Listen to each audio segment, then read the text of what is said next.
Bismillahirrahmanirrahim. Hello and welcome to my YouTube channel Chemistry with Shah. I am Mr. Zubair Shah. Today our topic is Brown-Stitt and Lowry concept of acid and base. आज की video में हम discuss करेंगे Brown-Stitt and Lowry concept of acid and base कि Brown-Stitt और Lowry concept के मुताबिक acid और बेस कौन से कंपाउंड होते हैं। सबसे पहले हम देखते हैं इसकी बैकग्राउंड कि Brown-Stitt and Lowry concept का आइडिया क्यों आया, कैसे आया।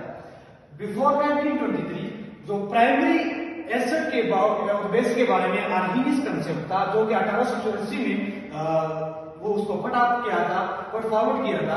उस कंसेप्ट के मुताबिक एसिड हमारे पास वो अमाउंट या वो कंपाउंड होगा जो वाटर में हाइड्रोजन आयन की कंसंट्रेशन को इंक्रीज करेगा, और उस कंसेप्ट के मुताबिक बेस हमारे पास वो होगा जो OH हाइड्रोक्सिल आयन की कंसंट्रेशन वाटर में डिक्रीज करेगा। तो इस कंसेप्ट के मुताबिक सिर्फ वो कंपाउंड एसिड या बेस था कि जिसमें एक्वस सॉल्यूशन या वाटर इन्वॉल्व हो।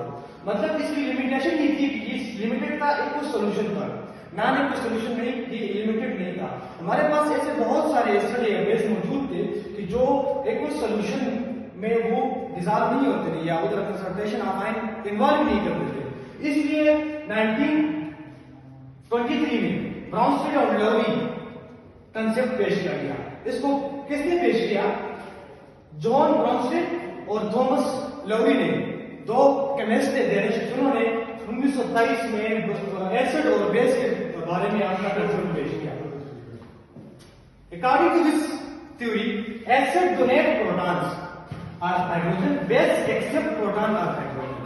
एसिड और बेस वो होंगे, एसिड वो होगा जो हाइड्रोजन को क्या करेगा, डोनेट करेगा, यानी हाइड्रोजन को देगा। अब हाइड्रोजन को प्रोटॉन हम क्यों कहते हैं? हाइड्रोजन का एटॉमिक नंबर हमारे पास क्या है?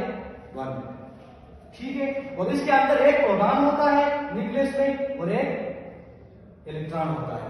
किसी भी सर्कमस्टांसेस में अगर ये इलेक्ट्रॉन इससे रिमूव हो गया तो क्या बच गया? एक ही प्रोटॉन बच गया। तो इसलिए हाइड्रोजन को प्रोटॉन भी कहते हैं। जॉन ब्राउन-स्टिट और थॉमस लवरी ने 1927 में कंसेप्ट पेश किया।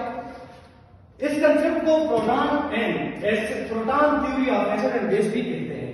फॉर एग्जांपल, हमारे पास एक Cl है, हाइड्रोजन और क्लोरीन है, और प्लस हमारे पास वाटर है।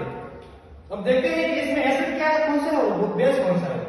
हमारे पास ये जो क्लोरीन का ये हाइड्रोजन लॉन पेयर, हाइड्रोजन इस लॉन पेयर भी एक्ट करेगा और क्या बनाएगा? कोऑर्डिनेट कोवेलेंट बॉन्ड बना देगा, ठीक है।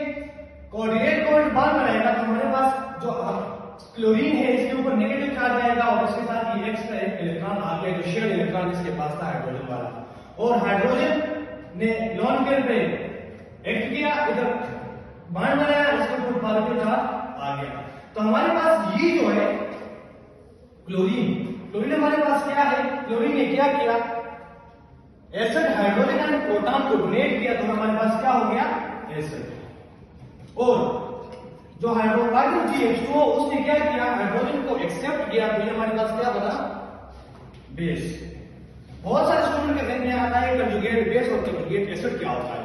तो लवरी का जो भी एसिड होगा उसका जो प्रोडक्ट होगा वो क्या होगा? हमारे पास कंजुगेट बेस होगा।